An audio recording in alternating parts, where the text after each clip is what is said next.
আবারও চলে আসলাম পদ্মা পাড়ে ইলিশ খাওয়ার জন্য। প্রথম দিন এসে আমরা ইলিশ খেতে পারি নাই, আমরা রূপচাঁদা মাছ এবং চিংড়ি মাছ দিয়ে ভাত খেয়ে গিয়েছি। সো আজকে আবার চলে এসেছি আমরা ইলিশটা খাওয়ার জন্য।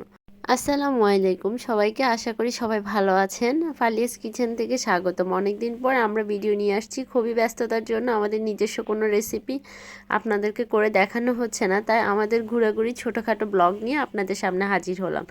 আর আমাদের আজকের ভিডিও হচ্ছে পদ্মা ট্যুর।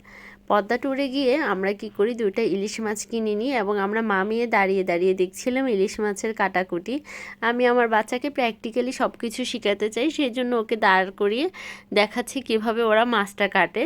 যে কোনো আমরা পদ্মার পাড়ের দোকানগুলোকে সিলেক্ট করে নিয়েছি খাওয়ার জন্য। চাইলে আমরা ভালো রেস্টুরেন্টে বসতে পারতাম, কিন্তু লোকাল যে রেস্টুরেন্ট সেগুলোর খাওয়ার স্বাদটা নেওয়ার জন্য আমরা বেসিক্যালি লোকালি রেস্টুরেন্টগুলোতে চলে আসছি, যেন পদ্মার পাড়টা ওরা যখন খাবার প্রসেসিং করতেছিল আমরা পদ্মার পাড়গুলোতে হাঁটছিলাম, খাবারগুলো দেখছিলাম, বিভিন্ন দোকানগুলো দেখছিলাম, যেটা আমি আমার ভিডিওতে দেখিয়েছি। মাছ কাটাকাটি শেষ, ওরা ধুয়ে মশলা মেখে ভাজি করছে, আর এখানে আমার ভাসুর একটু তাদের সাথে হাত লাগাচ্ছে, দেখতেছে আর কি, একটু টেস্ট নেওয়া বা একটু কাজের সাথে নিজেকে ইনভলভ করার জন্য। আমাদের মাছ ভাজি, বেগুন ভাজি প্রায় সব কিছু রেডি। এখন হচ্ছে বেরেস্তা করছে মাছের উপর দেওয়ার জন্য, আর এইদিকে হচ্ছে আচার দিয়ে ওরা পেঁয়াজের একটা ভর্তা তৈরি করে দেয়, এবং মাছের লেজের যে ভর্তাটা তৈরি করে সেখানেও তারা আচার দেয়, বিভিন্ন রকমের আচার দিয়ে তৈরি করে, যার ফলে খাবারটার টেস্টে ছিল অন্যরকম। আর হচ্ছে মরিচের ভর্তাটাও মজা ছিল, যেহেতু ওখানে আচার ইউজ করা হয়েছে। আর আমিও একটু হাত লাগালাম তাদের সাথে।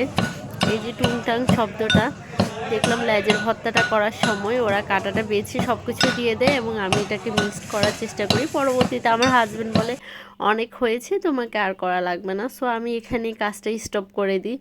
দেন ও ভালো করে মিক্সড করে দেয়, হয়ে গিয়েছে মাছের লেজের ভর্তাটা। এরপর হচ্ছে আমাদের খাওয়ার পালা, একে একে সবগুলো খাবার টেবিলে সাজিয়ে দেওয়া হয়েছে। এখানে হচ্ছে সালাডটা করেছে, আমার হাজব্যান্ডের সালাদ খুবই পছন্দ, ও যেখানে যাবে না কেন তাকে সালাডটা মাস্টই থাকতে হয়।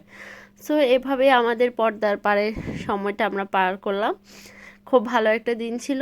ধন্যবাদ সবাইকে আমাদের সাথে থাকার জন্য। আসসালামু আলাইকুম।